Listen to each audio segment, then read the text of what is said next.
Hola, ¿qué tal? Sean ustedes bienvenidos a Matisi. En esta oportunidad vamos a desarrollar un problemita propuesto por un integrante del grupo de WhatsApp. Miren, en el problema nos dicen que la figura CD vale 3, ¿no? El segmento CD vale 3 y nos piden hallar el máximo valor entero del segmento DE, o sea, el máximo valor de este segmento, ¿no? La medida máxima entera de este segmento, que le voy a poner X. Bien. Bueno, por acá nos dan que esto es bisectriz porque está partiendo a este ángulo en dos partes iguales, y acá hay ángulo de 90 grados y acá también. Entonces, bajo estas características nos piden hallar el máximo valor entero de x, sabiendo que DC es igual a 3. Entonces, lo primero que vamos a notar para desarrollar el problema es lo siguiente. Si yo, por ejemplo, a este angulito le pongo beta, voy a decir entonces que alfa más beta es igual a 90 grados. Porque la suma de los ángulos interiores de un triángulo tiene que ser 180, pero como acá ya hay 90, entonces ellos dos tienen que ser 90. Bien, acá este ángulo va a ser igual a beta porque son opuestos, ¿no? Por un vértice.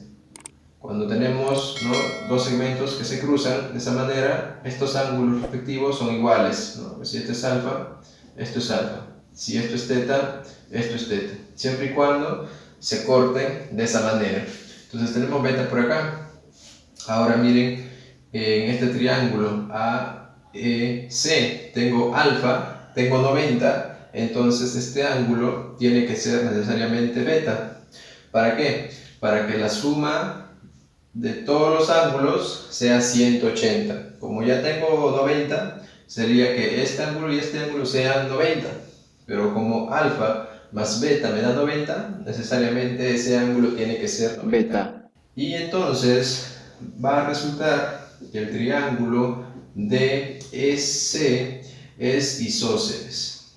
Es isósceles porque tienen dos ángulos iguales. Entonces en triángulo isósceles se cumple que ángulos iguales, lados iguales. Si a beta se opone 3, entonces a este beta se le debe de oponer 3 también.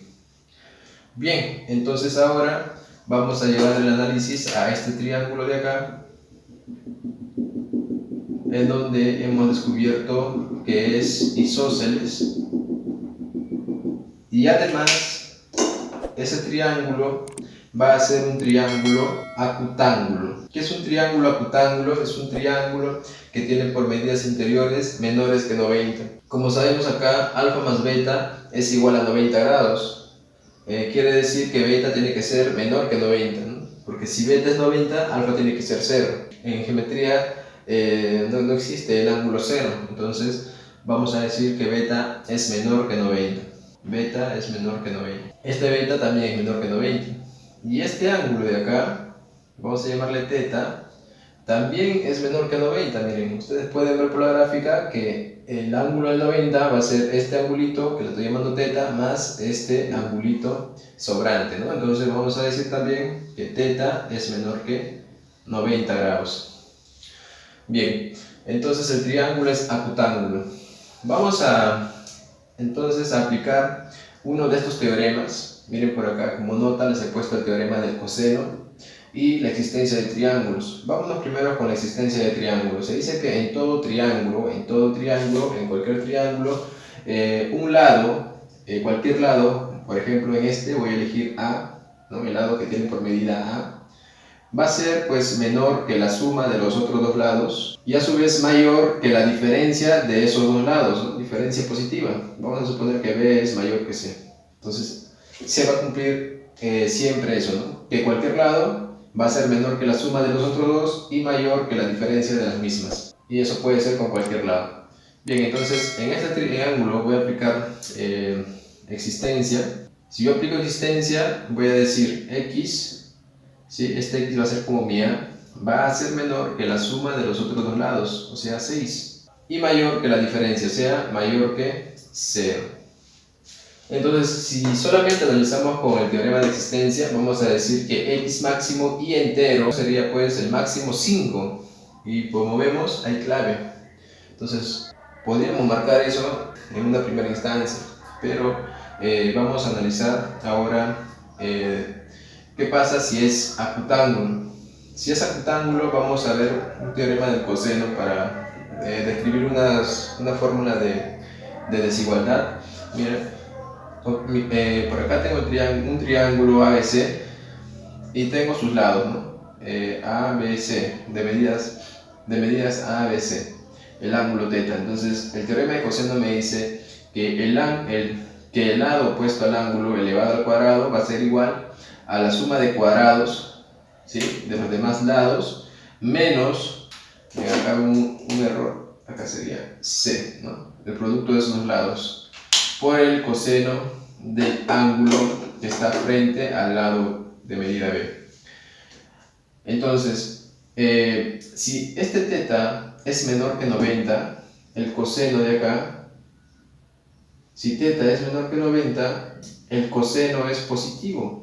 Entonces, si esto es positivo, todo es positivo. Quiere decir que a esta suma de cuadrados le estoy restando esta cantidad, ¿no? O sea, quiere decir en otras palabras que b al cuadrado, ¿no?, b al cuadrado es menor que a al cuadrado más c al cuadrado. Quitando esto de acá, podemos asegurar que b al cuadrado es menor que a al cuadrado más c al cuadrado. El caso contrario sucede cuando θ es mayor que 90. Si θ es mayor que 90, el coseno es negativo. Entonces, si es negativo, con este menos hace positivo, entonces sumarías a la suma de cuadrados una cantidad, denotando así que entonces b al cuadrado es mayor que la suma de cuadrados. Pero en este caso estamos analizando para θ menor que 90. Vamos a llegar a la conclusión entonces que un lado al cuadrado va a ser menor que la suma de cuadrados del resto. Entonces voy a aplicar esto acá. Como yo ya sé que el triángulo es acutángulo, quiere decir entonces que el lado opuesto al ángulo, voy a poner acá acutángulo, el lado que está frente al ángulo, o sea x elevado al cuadrado, va a ser menor que la suma de cuadrados de los lados restantes, o sea, de 3 al cuadrado más 3 al cuadrado. Entonces, acá operando va a salir 18, la raíz cuadrada de 18 es aproximadamente 4 punto algo. Pero el x máximo y entero bajo esta desigualdad va a ser 4, ¿no? Entonces, esta sería la respuesta, porque al final este intervalo cumple tanto para esta desigualdad y para la de existencia, ¿no? que sea menor que 4, algo, cumple que sea menor que 6. En cambio, si yo elijo este intervalo, va a haber valores que no cumplan en la condición de que sea acutángulo el triángulo. Por lo tanto, estamos diciendo que el máximo valor para este x, para este segmento, sería pues 4, ¿no? Y la respuesta sería la D. Bien, bueno, te invito a suscribirte al canal y conmigo sería hasta un próximo video.